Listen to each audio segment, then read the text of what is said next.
Hey, welcome to the Christel Crawford Show. This is Access Consciousness Tools for your earballs. You got your eyeballs, you got your earballs, you got your mouth balls. We could just go on and it would just get super dirty, so I'm just going to stop there. But for those of you guys I haven't met yet, I'm Christel Crawford, and I'm an Access Consciousness Certified Facilitator. And I don't know if there has ever been more generative excitement in my world about choosing to be a facilitator on the planet right now. So I'm really grateful that you're here with me. And I call today's show Pain. Is it real or a choice you won't acknowledge? And every single week I go live right before I do. If you're on my email list, I will ask you if you have any questions about this. And I'll be honest with you, when I created this topic, in my mind, in my world, I was thinking emotional pain. Like, emotional pain. Like, I don't know, depression, fights with your mom, like argument, anyway, what, blah, blah, blah. But the questions that I got from you guys were all about physical pain. And so that was a really, really good piece of awareness for me. And for all of you guys so we're going to talk about pain today. We're going to talk about what it is and what's actually possible. And hi, Katerina. Hi, Joy. Hi, Maya. Hi, Kinga. Hi, Carolyn. Hi, Shruti. Hi, Martha. Hi, Aurelia. Hi, Marta. If you guys want to torture your friends with this show, share it. Let's invite them. Hi, Paula. Hi, Dialina. So let's talk about pain today. So I many times when there's a topic like this that I don't feel like I have a lot of cognitive information about, I will dive into a body of work called the reference materials. And that's like a 3,000 page, hi Dorothy, a 3,000 page tome where when Gary and Dane, who are the founders of Access Consciousness, rewrite the core classes, some of the material becomes less relevant to big groups of people, and so it goes into this resource called the reference materials. And I will many times, that's probably my necklace. I'm gonna move this. Hi. I will go into the reference materials just to get more information. So I have this much information on pain from the reference materials. I'm not going to read all of it to you. You got to go buy them. And to buy them, you have to take the classes. And if you want to take a live class anywhere around the world with me, you can go to my website, ChrystelJoyCrawford.com. And there's a big section on live classes and where I'm going to be in the world. I'm traveling the entire globe this year. The only place I think I'm not going is Asia. So I'll be in Europe and India and Russia and the US and Canada. So anyway, go find a class.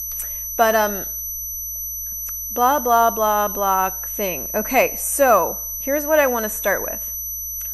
Now, I want you to apply what I'm about to read to any kind of pain, emotional, physical, or otherwise, okay?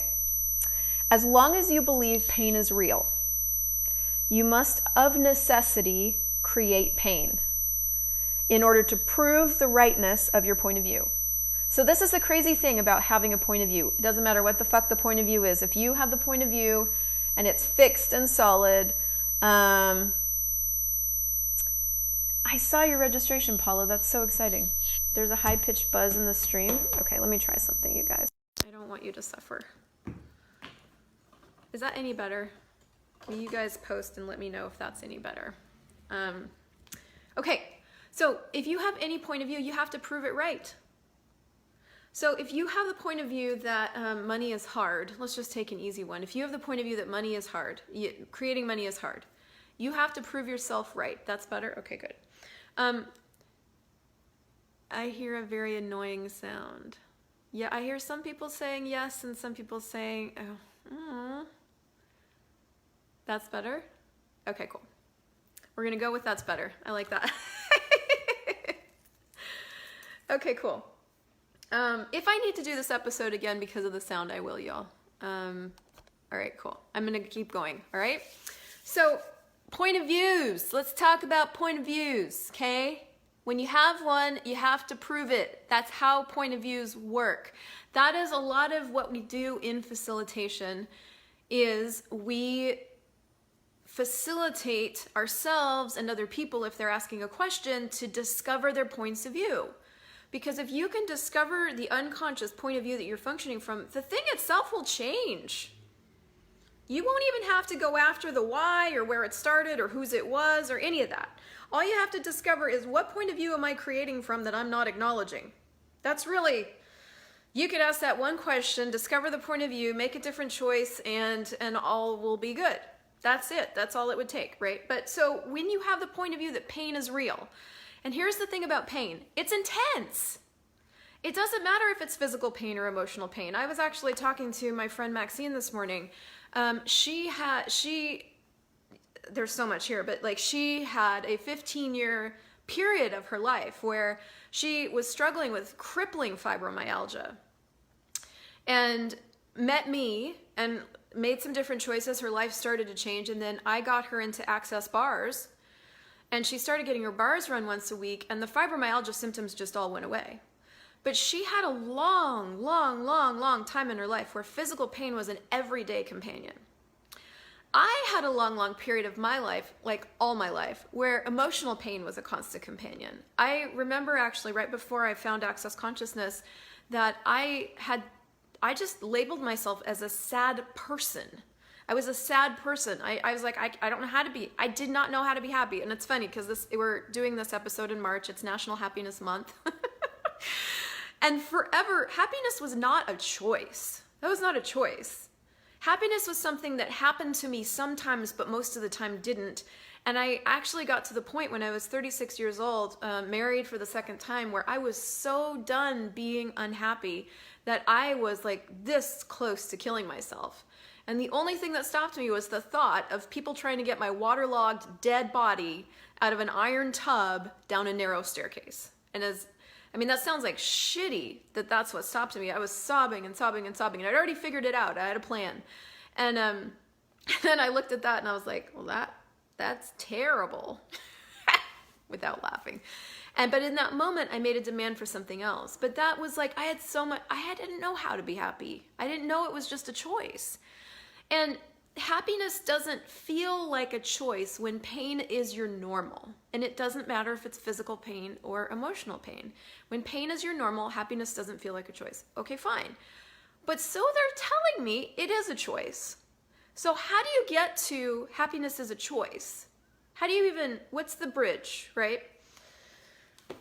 Well, choice is the bridge, but let me read you a little bit more about pain. So as long as you believe pain is real, you must of necessity create it, because you have to prove the rightness of your point of view.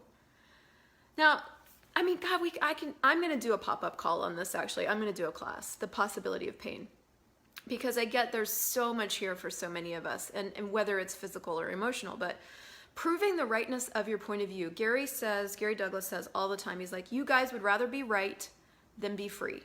And forever I was like, no, I want to be free. And all of us do that. We're like, no, not me. I want to be free. I want to be free. Oh yeah?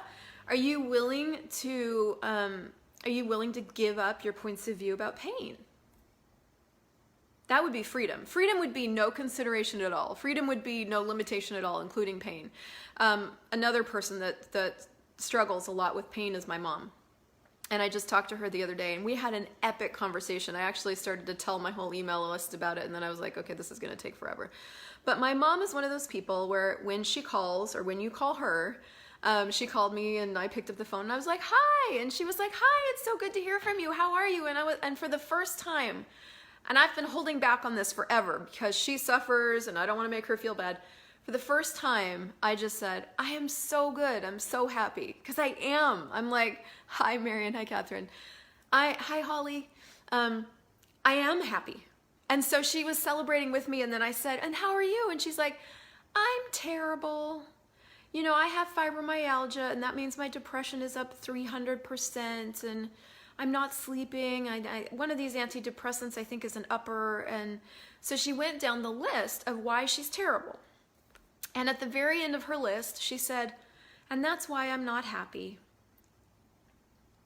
And I just hugged her like energetically in my mind. And I'm like, oh, sweetness. It isn't actually why she's not happy. She isn't choosing happy.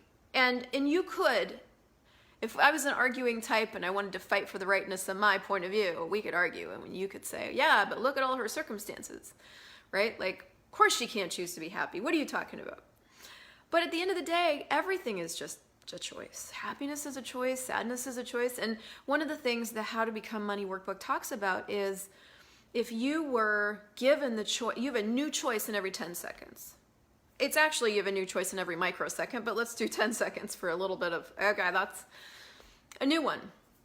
So if you have a new, so the way this goes is like, well, if I had 10 seconds to live the rest of my life, what would I choose? Okay, your time's up, your life's over. So if you had 10 seconds to live the rest of your life, what do you choose? Okay, your time's up, your life's over. So if you had 10 seconds to live the rest of your life, what do you choose?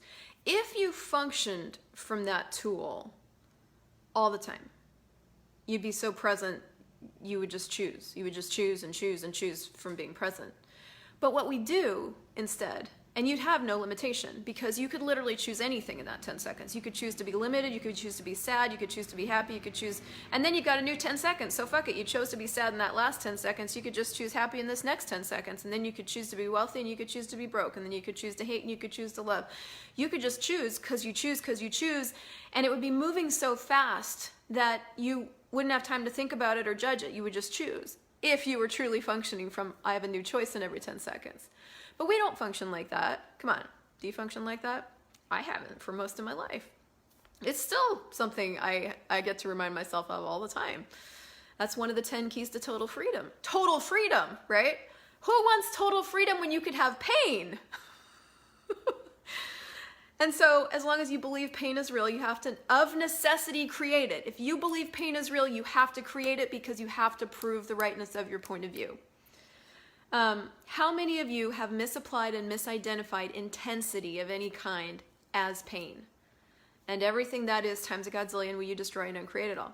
Right, wrong, good, bad, pod, poc, all nine shorts, boys and beyonds. And that crazy statement I just said is you can go find out about it at theclearingstatement.com. Pain is almost always an awareness you're not willing to have. I love that. Pain is almost always an awareness you're not willing to have. There's 4 questions to function from with anything.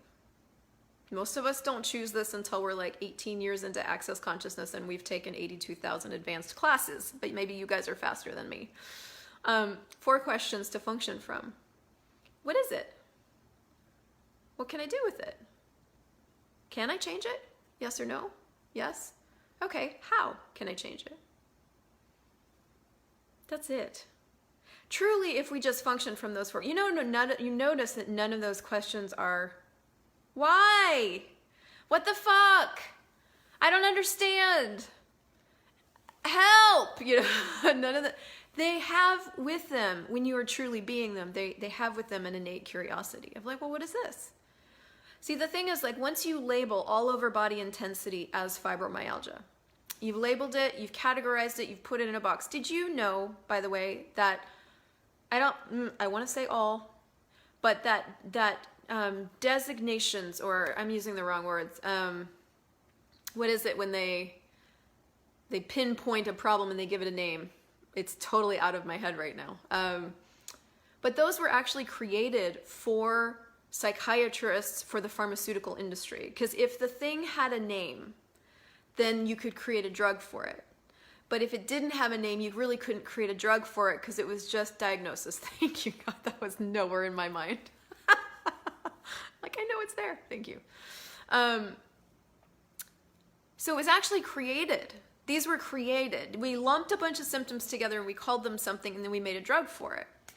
So once you lump a bunch of things together and you put a name on it, you can no longer see past what you've called it. It is that. Now it is that. We've decided it's this, and so therefore everything else has to come back and prove that decision as correct. So once you've decided you have I know fibromyalgia can change because I've seen it with so many people. I know depression can change. I know anxiety can change. I know PTSD can change. I know cancer can change. I know all these things can change. And so what is the difference between the people's bodies who change things and the people's bodies who don't? Do these people have better bodies? Do they have better genetics? I mean, you could argue all of that, sure. Are these people just shitty luck? Like, is this just, so what is the difference?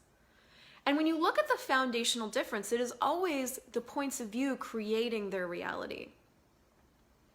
It's interesting. I just saw on CNN today that Luke Perry died of a stroke, I think. I might be getting my facts wrong.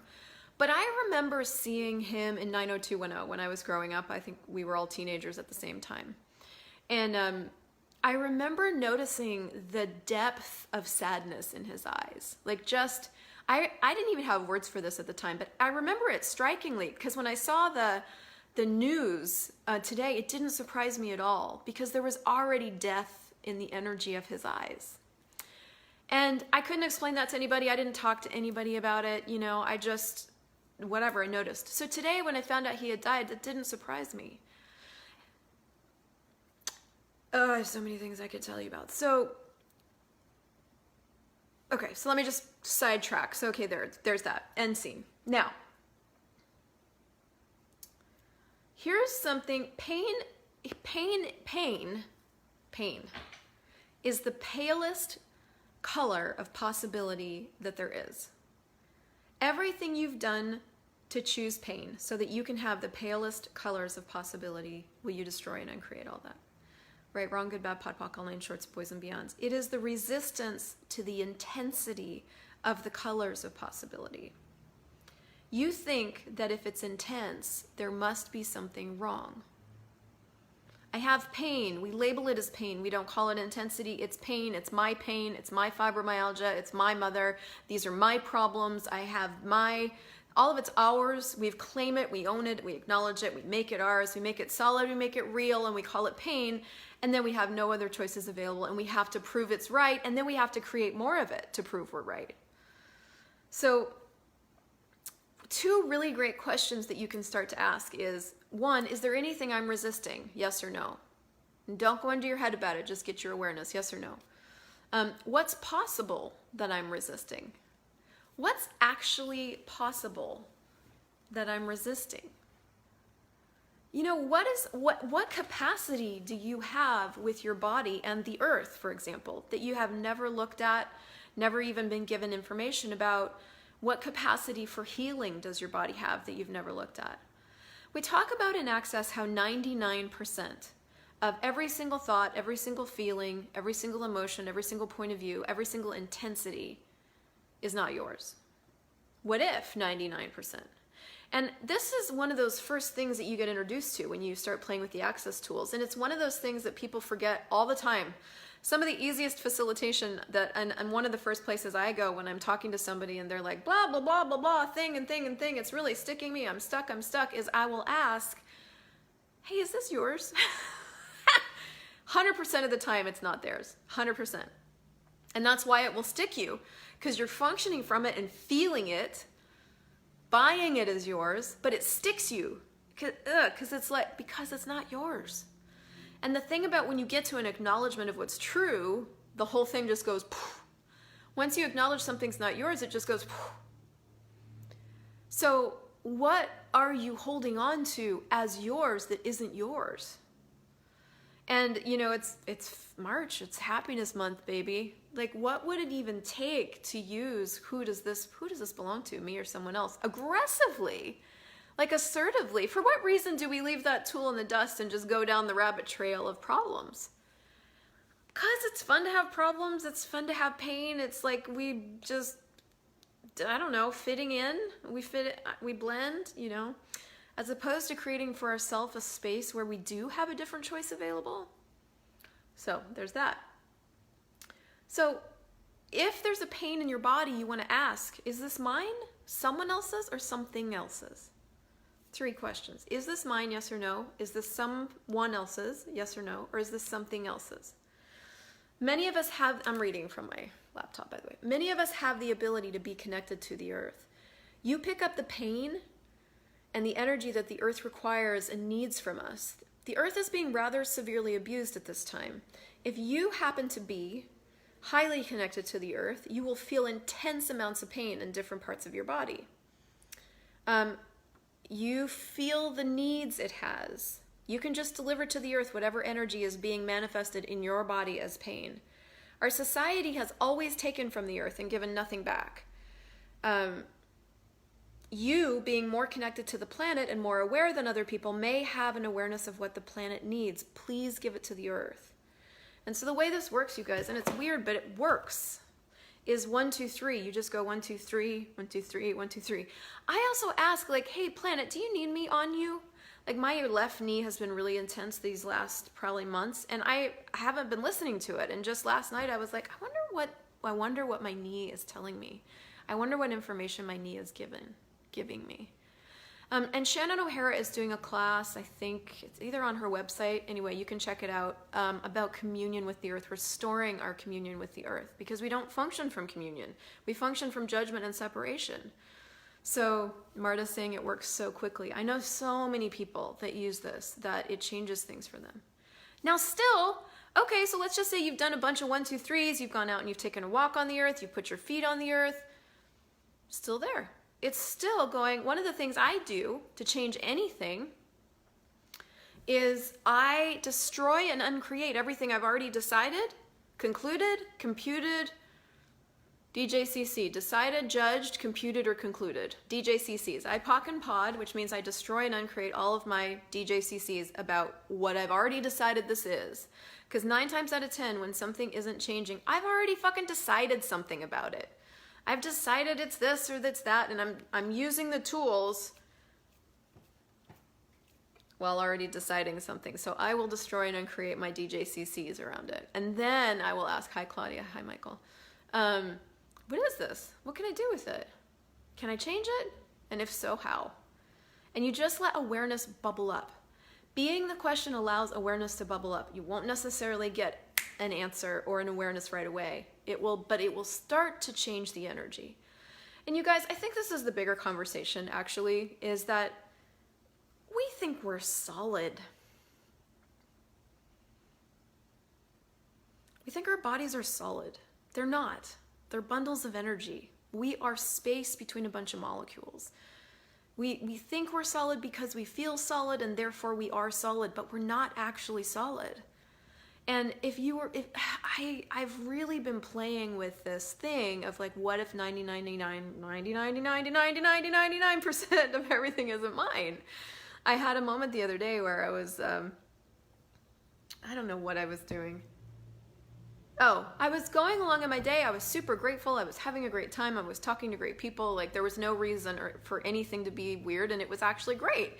And literally within a 5-minute period, my mood went from amazing to like shitty. I was just shitty. I was grumpy as fuck.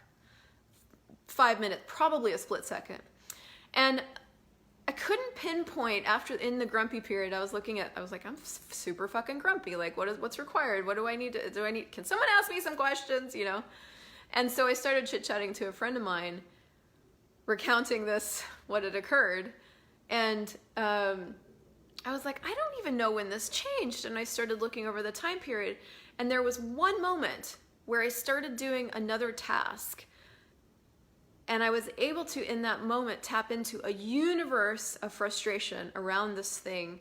And it became mine. Just like that. Just like walking through a wall of smoke and all of a sudden you're coughing and you're in it and you're smoke laden, right? It was just like that. And I was like, truly, what if I were willing to know that nothing was mine? Like I would have so much information all the time. If all my moods and all my feelings and all my thoughts and all my points of view, if I were willing to be total awareness with everything that was going on, I would know where the whole world was functioning from all the time because I pick it all up. But because I make it mine, I don't have that power and ability. I mean, I have it, but I'm using it against me because I've made all that stuff that I think is mine. But it's not, but it's mine now, and so therefore I'm limited. This intensity in my body, of course that's mine. It's been in my body, I can feel it, that's my knee, right? Is it?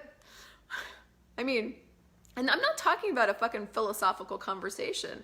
I'm talking about a totally different point of view, where you actually choose to start looking at the world, including your world, as not real.